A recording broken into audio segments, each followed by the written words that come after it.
They will be going into a chart somewhere, digital charts they've got of how things are playing with the voters. And so they're a naked, desperate, clawback, win with what you can. Don't lose gloriously, try and win ugly.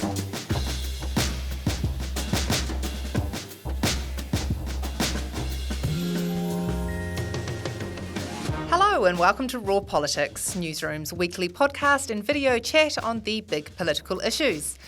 I'm Jo Moyer, and with me I have my colleague Mark Dulder. Hello, Mark. Hi, Jo. And in Auckland, hello, Tim Murphy. Kia ora. Today we're going to be chatting about fruit and vegetables and babies, because those go together. Then we'll look ahead to the release of the National Party candidate list this weekend. And of course we'll wrap up with some recommendations. So, first up, Labor announced the GST-free fresh and frozen fruit and vegetable policy this week. That is a mouthful. Nationals' Nicola Willis, of course, had already kind of announced it for them a few weeks ago, so it wasn't completely new to everyone. Mark, I'm going to come to you first. Is this a vote winner, do you think? It certainly seems to be a policy that's popular. You know, Labour's been putting out their internal polling. It shows, majorities of certainly Labour and Green voters like it, but also significant numbers of ACT and National voters are also, supportive of the policy. It's simple enough. It seems to people something that's relatable to them. The cost of groceries is too high. Taking a bit off the price of broccoli or potatoes sounds helpful. I think the question is mostly going to be about how well Labour is able to present it and how well the opposition is able to criticize the policy, because as a policy, it's not wonderful. There are a lot of economists, in fact, just about everyone in New Zealand, saying that this is not a workable policy and that a lot of these cost savings aren't passed on. And when you actually look at the numbers, they're not that impressive. It's 41 cents off a kilo of potatoes. No one's going to say, turn it down, but it's not necessarily going to help make sure people make ends meet. It's not going to be the thing that allows them to pay rent at the end of the week. Tim, the tax experts, Labor says they're not sacred cows. Should they be? Does anyone care whether tax experts are on board with this stuff or not? Pretty much any government, any time will, go with advice or not go with advice depending on whether it suits their narrative, right? Well, we should listen to tax experts. We should listen to experts. But it doesn't mean that they sort of got the monopoly on what the options are. I think with this, the numbers that Hipkins and his cabinet, his close advisors will be looking at won't be the 41 cents on potatoes or the $5 a week off this or that. It'll be numbers that show percentage possibility of gain in polling, in focus groups and in polling that they're doing. So Hipkins won't be at the moment, even though he says he's still governing. He won't be giving the priority to reading Treasury reports or SIS secret briefings as much as he will be going into a chart somewhere, digital charts they've got of how things are playing with the voters.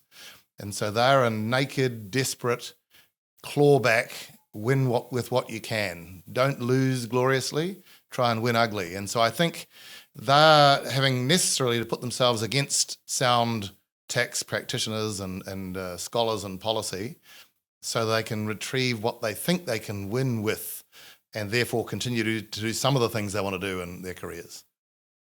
Obviously one of the other big talking points at Parliament has been around Grant Robertson, David Parker, even Deborah Russell, the now Revenue Minister, who took over from David Parker, who for obvious reasons decided he did not want that job anymore, calling up all of the times that they've talked about this GST-free policy in the past and how terrible it is, that old boondoggle word. I think the reasons that Grant Robertson has laid out is why he's changed his mind on this. Now, bear in mind, he's had to find reasons for why he's changed his mind on this, because ultimately he probably hasn't changed his mind that much. But when you're going into an election campaign, you have to be singing from the same song sheet as your leader. And one of the things he cited, of course, is the fact that we now have a grocery commissioner in New Zealand, which is a new appointment in the last sort of few months, which came out of this, it was a Commerce Commission study, wasn't it, into these massive $1 million a day profits that the supermarkets have been making. So we've got this new grocery commissioner. And basically Grant Robertson's come out and said, well, because we've got this guy, he's going to be able to keep a check on all of these supermarkets, keep a check on all of the prices. And so the concerns that I used to have before we had a grocery commissioner around, well, who will sort of be monitoring it, has been fixed. And I mean, wow, give the guy a knighthood already, seriously, because if the powers that this guy is going to wield are that great, that he can have an ability to be keeping track on the price of a broccoli, a cabbage, whatever, a kumara, wherever, at any Bag point. of coleslaw without mayonnaise. Exactly. I mean, there just isn't going to be the ability to stay on top of all of this stuff. And so it just kind of speaks to the point that Grant Robertson's really kind of looking and scraping the barrel, looking for ways to say, oh no, this policy will work because of A and B and C or whatever. Because I'm sorry, but this grocery commissioner role is not going to be the big shining light in making sure that produce in the supermarkets has actually been priced in the way that it should be, that's for sure. Mark, you and I have both obviously written a bit about this week, but you have written about the sort of governing by focus groups. What's your rationale for that? Yeah, I mean, Tim, you kind of touched on it a little bit, talking about what Chris Hipkins' priorities are going to be. It's almost like Talbot Mills is the new most important agency of government in terms of where the attention's going and, where the advice comes from and which advice is considered most seriously. Turns out in election years, politics gets a bit sad and cynical. And I think this is just an example of that. You know, you're right, Tim. It's something that Labour probably needs to be doing. They really need to be, at least trying to get back in touch with the sort of every man. But it's disappointing from the perspective of what happens after the election to take what's widely considered a really solid GST system and mess it up just for the sake of getting a few votes. And it's particularly disappointing when you know that actually most of the people in that party, or plenty of them, don't believe in it themselves. Grant Robertson has not had a come to Damascus moment in all likelihood. He has had a I'd like to win the election moment. And so, is that really what we want from our politicians, to be saying what they think will allow them to win rather than giving us a vision for what they would like to do if they had 3 years in control of the country? Just to bring the babies element into this, which I'm sure everyone is very confused about already, we've also seen this week Labor come out and announce its paid parental leave policy. Now, that came out of sort of nowhere, it felt like, because we hadn't been told that might be something that was coming. In fact, we'd been told it would be coming in a few weeks, just a week ago. So everyone had kind of kicked that can down the road a little bit. Anyway, it turned up sort of 24 hours after Chris Hipkins and Grant Robertson and others had spent just about every waking moment having to answer whether a particular fruit or vegetable would fit the qualification for GST-free or not, and who wants to keep talking about that. The paid parental leave policy, though, is, I think, a good one from Labor in the sense that for the secondary carer, so you've obviously got your 26 weeks for paid parental leave as it is, and at the moment a secondary parent can take 2 weeks leave but it's unpaid. Labor's announced that they would phase in an extra 2 weeks, 3 weeks, and then by 2026, 4 weeks of paid leave, which would take you to 4 weeks paid and 2 weeks unpaid, which of course is a big deal for parents who want to be able to stay home with the primary caregiver and, actually be able to help out if there's been like a cesarean, for example, and, people aren't able to drive cars, or there's any sort of like postnatal depression. There's all sorts of things that go on in the house. And so from that perspective, I think it's a good policy. Now, bear in mind, we have talked about the fact that Nicola Willis had a policy for National, which was a members' bill, which was about creating more flexibility. Labor hasn't completely gone there and said, yep, parents can work it out for themselves how they want to use that 26 weeks.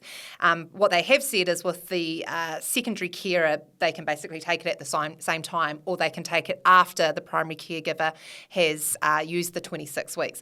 So a little bit of flexibility, but not as much as Nicola Willis was proposing.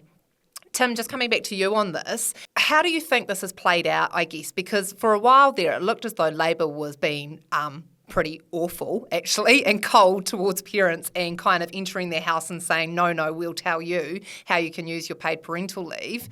Where have we landed, do you think? I think you 3 weeks ago on this podcast predicted this is what they're up to in ditching or at least voting down Nicola Willis's thing because they had something bigger and better that they thought underway. The thing probably then was they probably hadn't finalised and finished it and got it all ready. They'd done their polling, their focus grouping, as we've been talking about, and that would have had good vibes for them. They would have known they were going to go there.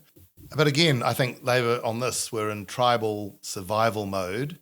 And while, Mark, we don't want people to make decisions in power solely for their own ends, at this point in the cycle, staring down the barrel, all that they've managed to achieve, possibly at risk, reversals everywhere on the horizon, I think it focuses the mind of parties like this and governments like this. So, yes, ideally you wouldn't have this unveiling the way it is, but you can see it. And you can see those committees sitting in rooms in the beehive just deciding, right, don't give Nicola support here, do this. And there'll be a program now. We've got 8 weeks, haven't we, Joe, or whatever it is left, that they'll have it all mapped out, what they're going to throw here, they'll throw a scandal at National soon. It won't be exclusive brethren, but it'll be something that Labor's got up its sleeve. Just wait. We think things are going along smoothly, but Labor's got lots to play with, no doubt, as will National. But, the full-on political gaming is in full swing. Yeah, and certainly that's, what people within Labor have been telling me, that they really wanted to get the momentum back this week because you have had this 30-odd policies now from National. And ACT, of course, has been rolling out a whole lot of policy as well. The Greens too. I don't think the ACT and Greens really have anything left at this point. I think they've used this period because they know when it comes to the campaign, it's going to be all about National and Labor more so. So they've kind of utilised the time that they've had over the last couple of months to get the bulk of it out. And Labor's just been sitting there, as we've discussed previously, with their government hat on, not wanting to get involved, suddenly gone, holy heck, we need to get some policy out there because actually nobody's talking about Labor policy because there simply hasn't been any. And then, of course, this week you've just got this flow of stuff that's come out on Thursday as well. Transport policy, there's more policy announcements expected from Labor this weekend. So they're just really kind of trying to maximise, I guess, on those rolling announcements. Now let's look ahead to the National Party candidate list, which is expected to be announced this weekend by the leader and party president. Tim, we've got a situation at the moment where a lot of the candidates that have been announced for National, when it comes to those winnable seats or potentially winnable seats, a lot of males. What are they going to do with the list this weekend to sort of overcome ending up with a caucus after the election that is a little bit pale, stale male, I guess? Not sure there's a lot they can do. They're going to have a whole long list of Sam Uffindale lookalikes and career, wannabes. Look, there's a whole lot. I looked at their page of current candidates, so it's a matter of ranking a lot of these people rather than introducing much that's new. And there's just so many young or middle-aged white males in winnable seats. They've got a few, I noticed, people from the Indian community in various seats as well, but less safe or less likely electorate wins. They've got a couple of people already nominated quite high on that list on their campaign page who are list only, who obviously will be get a reasonable bump in this thing. But, the transformation they've been seeking for 2 or 3 years hasn't really delivered thus far. And unless this list ranking is quite revolutionary in 2 or 3 spots, and they introduced some people who are coming straight in with a winnable list place who can go straight into a ministry, if not a cabinet, I don't think there's a lot of surprises likely. It also feels a little bit as if the message didn't get sent to the party and those sort of electoral committees soon enough. Because if you go back to when Sam Uffindale ended up being selected, when Simon Bridges left that Tauranga seat, I mean, I did that interview with Nicola Willis at the time where she said that she had spoken specifically with the party, with the people on the ground there that were making decisions around who the sort of final shortlist was going to be, and said, look, I want to have women and I want to have diverse candidates. And then, of course, that photo that I think everyone can probably visualise quite easily of the sort of 4 men in the matching blue suits and the white shirts with, absolutely no diversity at all. And, Nicola Willis had tried. She had sent a message and it had been blatantly ignored by the committee there. And it feels as if by the time that message finally got through, and presumably it got through because Christopher Luxon had some pretty stern words with the party about it, it was starting to get a little bit too late at that stage.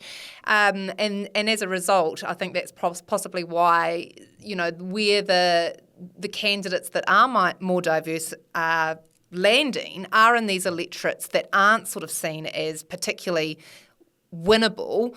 And the winnable seats are the ones where the committees have been very particular, I guess, about the sorts of candidates that they have put up and the backgrounds that they've got and all that sort of thing. But, I mean, the list this weekend is going to be interesting because it's the only opportunity that Christopher Luxon has left now to actually kind of sort things out and balance things out a little bit. And he has made comments this week that, that the list will be used for that. But that inevitably could put people out as well. And you have a lot of people, for example, your Paul Goldsmiths, your Jerry Brownlees, potentially Chris Bishop, who, might not win back that seat from Ginny Anderson in the Heart, who are all going to expect high list spots because they're in the party, they're in high positions in the party at the moment and, all expect to be in cabinet as well if they are in government. And as soon as you start doing that, everyone just gets further and further and further down and it becomes really problematic. What's your kind of read, I guess, Mark? And this is throwing forward a lot and actually Ben McKay here in the gallery has done a great piece for the spin-off where he's kind of looked at how this might all shake out, making some sort of educated guesses about where seats will become available and how many list MPs will come in, etc. But, I mean, overall, it seems as if you're going to end up with a parliament that is going to have sort of 40% women, whereas this term we finally got to that point where we had over 50% representation male-female, which was, a huge moment that was celebrated here. How much of a step backwards would it be to end up with a parliament after this election because of the way that Labour and National have seats full in their favour or not, to, I guess, not have that representation for women and for diversity as well, sort of drop down so much? Yeah, I mean, it's definitely sort of pretty obviously disappointing. You hit a milestone and then to fall back from it is a bit embarrassing, really. Are we going to, in the next parliament or the one after that, hit 50% women again and have a big celebration again? It seems, that we did it, we got back, and then what happens after that? Like, how do you bed it in? But, I also just want to add, on the national list thing, the math that Ben McKay did, and when you just look at it, is really hard. If you think National's got 33, or started the term with 33 MPs, they expect to win a bunch more electorates back, which means those are going to take out, some of the growth that they expect in their overall caucus. And they're only, on current polls, going for 45, 50 is the upper end at the moment of MPs. So there's only a handful of new list spots that you can put in. They've got a few people with representation from different communities who they've announced as list-only candidates, who you can expect to be pretty high up there. And so I think that's how they'll be using the list. But the difficulty is just, given the way the numbers have landed so far and the way they're likely to land at the election, the list isn't a tool that can be used to totally undo the fact that these local committees didn't listen to Christopher Luxon and Nicola Willis. It can help ameliorate it a little bit, but it's not going to be able to return National to be a 50-50 gender balanced caucus or anything like that. I'm wondering too, though, Tim. I mean, how much does this stuff matter? Do voters care if the Parliament is sort of this perfect representation of New Zealand? And New Zealand is obviously its demographics changing all the time, increasingly becoming more multicultural. But do voters expect that to be represented amongst 120 odd MPs, or is this something that people kind of in the Beltway bubble get sort of tied up about? Oh, I don't know. I think people would expect that the whole of the 120 member parliament would be representative and increasingly representative. Whether they do it by party, though, I don't know whether National gets some gain or some loss from having a whole lot of smart-looking sort of one type of male candidate fronting up for them on a list. It could be a positive for their people. So you've got to look at it, the type of voter you're appealing to. That's not what they should be doing, but it could be that that's as naked as that they believe they're going to get backing if they don't sort of have a highly representative across the demographics. But overall, the Parliament, I think people would expect that be representative of the makeup of society, and MMP's done that over the 30 years. It's really driven a whole lot of that in various ways, both with Māori representation, but also with ethnic MPs, women obviously now, that could slip back. But, the overall thing, I think people would vote that way, hoping, but they maybe hope that others vote for other parties that square up where their own party might be lacking. I just want to say, in terms of the list-only candidates that National has picked, James Christmas, he brings some representation from the rainbow community, but he also represents our big red neighbour up north. That's Santa Claus.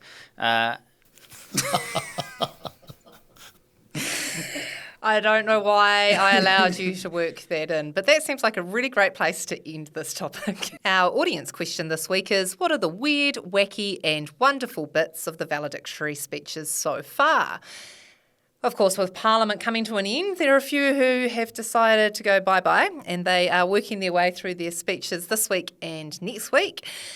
This week we've had Labour, so we've had Jamie Strange, Maya Lubeck and Paul Eagle, and Elizabeth Kerekere from the Greens.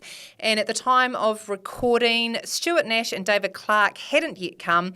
And then, of course, next week we will have the ACT and National MPs who are heading off as well. So we might be able to do a little bit of a wrap-up of them next week. But in terms of where we have got to, my thoughts around this question, I just have to give a shout out to Jamie Strange for the weirdest conclusion to a valedictory speech ever. Now, this is someone who has held a Hamilton seat and been in Parliament for nearly 6 years now, and got given 15 minutes to speak about the sort of highs and lows of his time in Parliament, and for some reason had so little to say that he ended up using 2.5 minutes of that time to read a prayer which was actually every single word of New Zealand's national anthem. There were verses that I didn't even know existed, and it went on and on and on, and finally finished with him saying, "God defend New Zealand," and sitting down. And honestly, as far as like the end of valedictory speeches go, it was so strange. Very fitting for Jamie Strange. Another song, Waiata finished Elizabeth Kerikere's one, and it was the reverse. It was beautiful, profound, and lifting of what was a sort of a sensitive speech, wasn't it, for her, having been kicked out of the Greens or deciding to exit the Greens and become independent not too long ago. It was awkward throughout. She said she was there to paint the Parliament purple, and a lot of the people up in the gallery had purple on, as she did. She spoke. I thought it was a wonderful speech, actually. Really good speech that addressed straight out the leaders of the Greens sitting next to her. Didn't take a backward step. Kind of vowed that if she could, she'd be back sometime, and praised the Parliament for the things that parliamentarians do that we don't see a whole lot of. And one line that stuck with me was she said, "I never feel so much a lawmaker as when I am in select committees." And we ignore, I think the public ignore or don't know about that much. So, look, I think her song and the Waiata was beautiful. His poem of a song sounded dreadful. Can I just say on Elizabeth Kerekere as well, because I went up to the house for that one because I took my popcorn expecting it to be absolute fireworks, and I must admit it wasn't as fiery as perhaps we thought it might be towards the Greens, and she made the point that even her wife is still a Green Party member and volunteer, so she still does seem to have a little bit of love there for the Greens despite everything that happened. But she made a couple of quips sort of at the start alluding to the fact that she was going to talk about what had actually taken place and give her side of the story. And you had James Shaw and Marama Davidson, who were the only ones from the Green Party who did go, and full credit to them for fronting up and sitting in the front row, right alongside Elizabeth Kerekere as she delivered this. And it was pretty hilarious when Elizabeth Kerekere made this comment about, and this thing happened. You probably haven't heard about it, though, because it was all dealt with very discreetly. And, of course, everyone started laughing, including Marama Davidson. And then she realised that she was meant to have a straight face and not find it funny and not react, and sort of quickly pulled herself back together and composed herself, which I thought was quite cute, actually. It's always a little bit disappointing when you expect a fiery speech and you don't get that. But I think one of the things I like about the valedictories is that you kind of hear more about the day-to-day life of MPs, which we don't report on, partly because we don't necessarily have visibility of it, but also, their relationships with people outside of their party, the sort of genuine friendships that can be struck between people from different parties. And you just get a sense, I guess, that the war of words between party leaders, that takes up a lot of time and space here, but actually there's a lot more going on behind the scenes that is more constructive, and it works. Can I just leave us with a thought, perhaps a bit of advice for those who are yet to speak and give their valedictories over the next week or two? We do not need to hear, and we don't want to know your praise and your thanks in detail for your various parliamentary secretaries, staff, security, messengers. I'm sorry, send them some flowers, send them a letter on parliamentary letterhead, email. We don't need it. It takes up valuable time. We want to hear the sort of stuff Mark was talking about, the simple insights and the grand principled comings and goings. So please don't waste the space. This is from someone who's been a long time watcher of valedictories.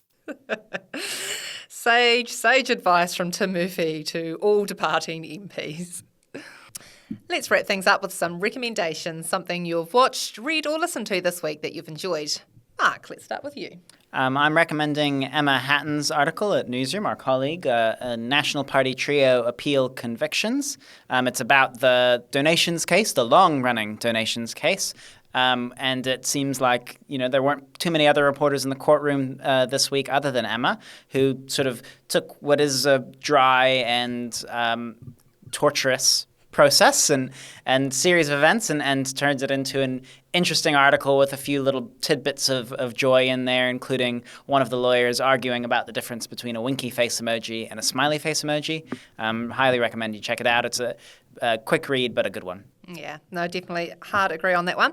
My recommendation this week is for Ben McKay, who has written a piece for the Spin-Off. It is called Predicting the Gender Split of the Next Parliament.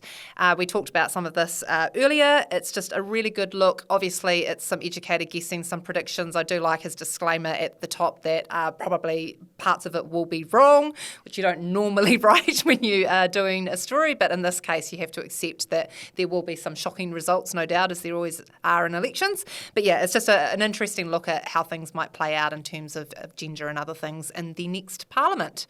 And what about you, Tim? Well, mine is what I think is a historically fascinating piece in Politico, the US news site, looking at the fate of Chen Gang, who was the Chinese foreign minister most recently, but it goes right back into his career, traces his attitudes and his rise to right up to the standing committee in state council, at least, in China. But then he just disappeared, and the reasons why he's been disappeared are mysterious. Great piece.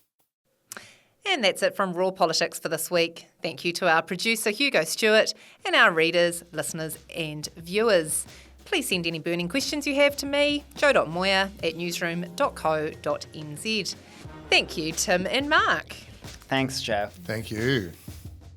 You can find us next week, same time, same place, here on YouTube or wherever you get your podcasts.